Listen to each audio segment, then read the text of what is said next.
Hello guys, आज चाहिँ हाम्रो डेमोन्स्ट्रेसन क्लास रहेको छ। यो हामीले सिरिन्जमा चाहिँ कसरी मेडिसिन चाहिँ ड्र गर्नुपर्ने हो भनेर र हामीलाई यो सबै मेडिसिन अनि यो किट चाहिँ हामीलाई कलेजले प्रोभाइड गरिदिएको छ। र फर्स्टमा चाहिँ हामीले यो टिस्यु पेपर यानि कि हामीलाई डिसइन्फेक्सनको लागि यो हामीले पेपर राख्नुपर्ने हुन्छ र त्यसमा मैले यो सिरिन्जहरू एक एकवटा गर्दै प्लस भालमा रहेको मेडिसिन पनि राखेँ र हामीले चाहिँ यो स्टरलाइज तरिकाले नै ड्र गर्नुपर्ने हुन्छ र हामीलाई यो एक एकवटा मेडिसिन प्रोभाइड गरिदिएको छ अनि यो सिरिन्ज पनि छ र यो सिरिन्जले चाहिँ हामीले त्यहीको मेडिसिन चाहिँ ड्र गरेर राख्नुपर्ने हुन्छ बिमारीको लागि। र यो माथिको निडल चाहिँ हामीले टच गर्नु हुँदैन किनभने जहिले पनि हामीले स्टरलाइज तरिकाले गर्नुपर्ने हुन्छ। अनि यो चाहिँ हाम्रो सिरिन्जको क्याप रहेको छ र यो क्याप चाहिँ म अर्को निडलमा लगाउँछु।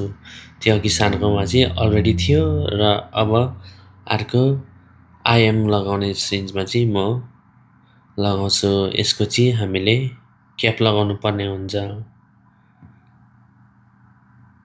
र यो पनि हामीले ओपन गर्दाखेरि जताततै टच गर्नु मिल्दैन। टच गर्दा चाहिँ यो प्लन्जर अनि बिचको ब्यारलमा टच गर्नुपर्ने हुन्छ अनि यसलाई चाहिँ यसरी क्याप लगाइदिनु पर्ने हुन्छ। हामीले निडलको भाग चाहिँ टच गर्नु मिल्दैन र यो ओपन गरेर तपाईँहरूलाई पनि मैले देखाउँदैछु र यो चाहिँ लक सिस्टम छ र यो माथि सार्यो भने चाहिँ यो लक हुन्छ अनि हामीले डिस्कार्ड गर्नुपर्ने हुन्छ र यसरी माथि क्याप लगाएर मैले राखिदिएँ र अर्को पनि सिरिन्ज रहेको छ। मैले चाहिँ 3टा सिरिन्जमा चाहिँ मेडिसिन ड्र गर्नुपर्ने हुन्छ,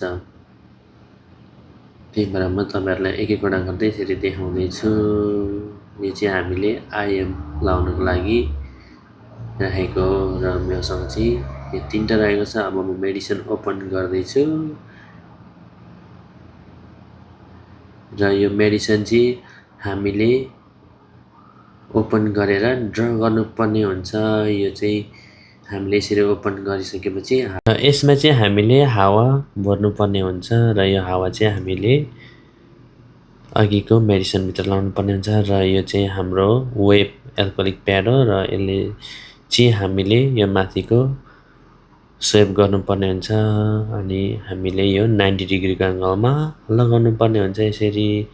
अनि यसलाई चाहिँ अब म तल पारेर यसरी मेडिसिन ड्र गर्दैछु र यो चाहिँ मैले 0.1 ml हो र तपाईँहरूलाई चाहिँ एकचोटि मैले सरर देखाउँदैछु र यहाँको बबल्स चाहिँ हामीले फ्याँक्नुपर्ने हुन्छ र मैले चाहिँ यहाँनिर 0.1 तानिसकेँ। यहाँ हेर्नुहोस् यो चाहिँ हामीले इन्टरटर्ममा लाउनु पर्ने हुन्छ।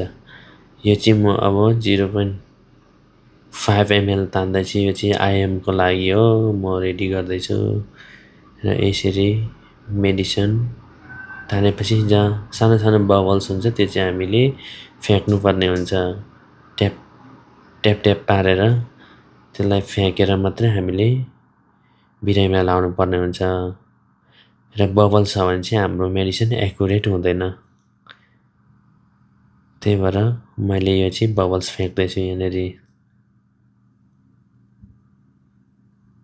र यसो गऱ्यो भने चाहिँ यहाँको रहेको बबल्सहरू जान्छ। अनि यो पनि मैले 0.5 ml रेडी बनाइसकेँ।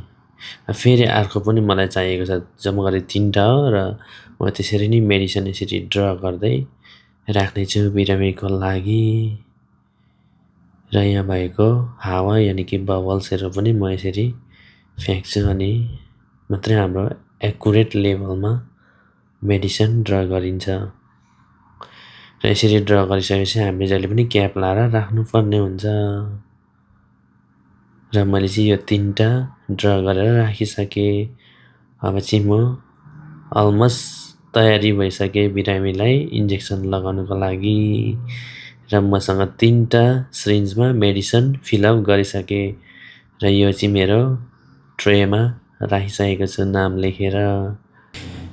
र अब चाहिँ मैले सबै रेडी गरेर राखिसकेँ र मैले चाहिँ मेरो सामानहरू चाहिँ यसरी राख्दैछु ट्रेमा, सबै मैले अघि युज गरेको सामान। र आज चाहिँ हाम्रो काम मेडिसिन ड्र गर्ने थियो र आज चाहिँ हाम्रो क्लास पनि सकिएको छ।